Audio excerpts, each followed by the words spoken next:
मैं नीतीश आपके अपने YouTube चैनल केमिस्ट्री गुरु में आपका स्वागत करता हूं।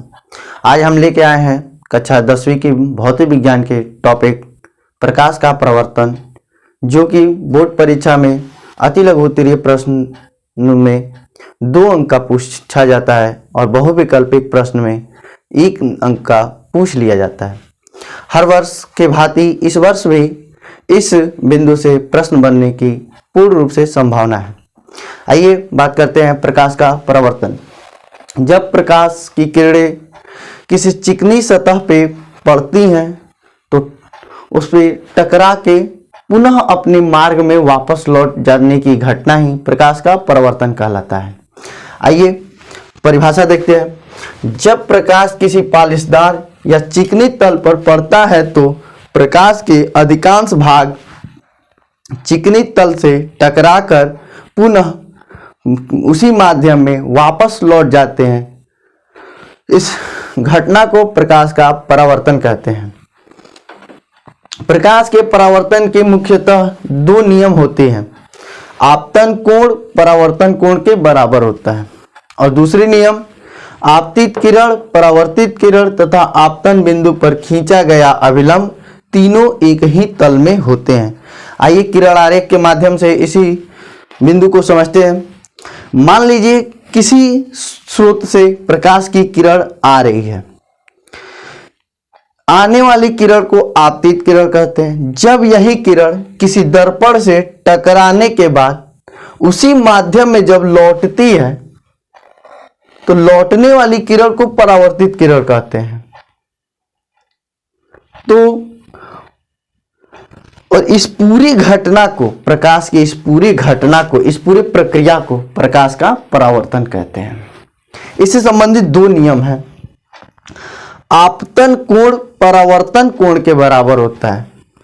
अभिलंब और आपतित किरण के बीच बना कोण आपतन कोण कहलाता है और परावर्तित किरण और अभिलंब के बीच बना कोण परावर्तन कोण कहलाता है।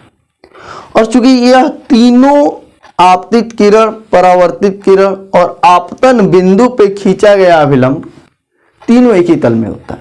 ये प्रकाश के परावर्तन का दूसरा नियम है। आपतन बिंदु समझ लेते हैं क्या है।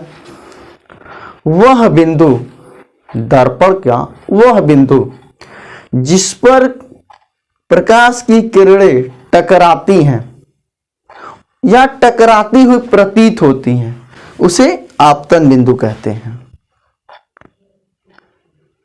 बात समझ में आई होगी। फिर एक बार अपने बातों को हम दोहराते हैं, समझने का प्रयास कीजिए। जब प्रकाश की किसी पालिशदार या चिकनी सतह पर पड़ता है तो प्रकाश के किरणों का अधिकांश भाग तल से टकरा के पुनः उसी माध्यम में वापस लौट जाता है। जब प्रकाश की किरणें किसी दर्पण से या चिकनी परत से या तल से टकराती हैं तो उसकी अधिकांश भाग, अधिक से अधिक किरणों का भाग पुनः उसी माध्यम में वापस लौट जाती हैं। तो प्रकाश की पालिशदार सतह से किरणों के टकरा कर लौटने की प्रक्रिया, चाहे तो हम प्रक्रिया लिख सकते हैं परीक्षा में, चाहे तो घटना लिख सकते हैं, प्रकाश का परावर्तन कहलाता है। प्रकाश का परावर्तन कहलाता है। बोर्ड परीक्षा में आपसे 2 अंक के प्रश्नों में यह अक्सर पूछ लिया जाता है कि प्रकाश के परावर्तन के नियमों को लिखें। तो क्या लिखेंगे दोस्तों? प्रकाश के परावर्तन के मुख्यतः 2 नियम होते हैं। पहला देख लीजिए, आपतन कोण परावर्तन कोण के बराबर होता है। आपतन कोण परावर्तन कोण के बराबर होता है। और दूसरा नियम, आपतित किरण, परावर्तित किरण तथा आपतन बिंदु पर खींचा गया अभिलंब तीनों एक ही तल में होते हैं। आशा करते हैं दोस्तों आपको परावर्तन अच्छे से समझ में आया होगा, इससे संबंधित नियम भी अच्छे से समझ में आया होगा। आप आगामी बोर्ड परीक्षा में इस बिंदु पे आए प्रश्नों को अच्छे से हल करेंगे।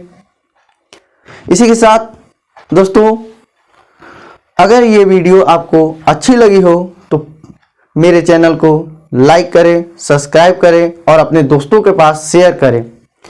अगर आपको ये वीडियो अच्छा लगा हो तो आप हमें कमेंट सेक्शन में ये बता सकते हैं, जिससे कि हम आपके लिए बोर्ड परीक्षा से पहले संपूर्ण भौतिक विज्ञान का एक प्रश्नोत्तरीय वीडियो लाके आपके भौतिक विज्ञान या विज्ञान के परीक्षा को में अधिक से अधिक अंक लाने का आपके सपने को पूरा सके। जय हिंद दोस्तों, धन्यवाद।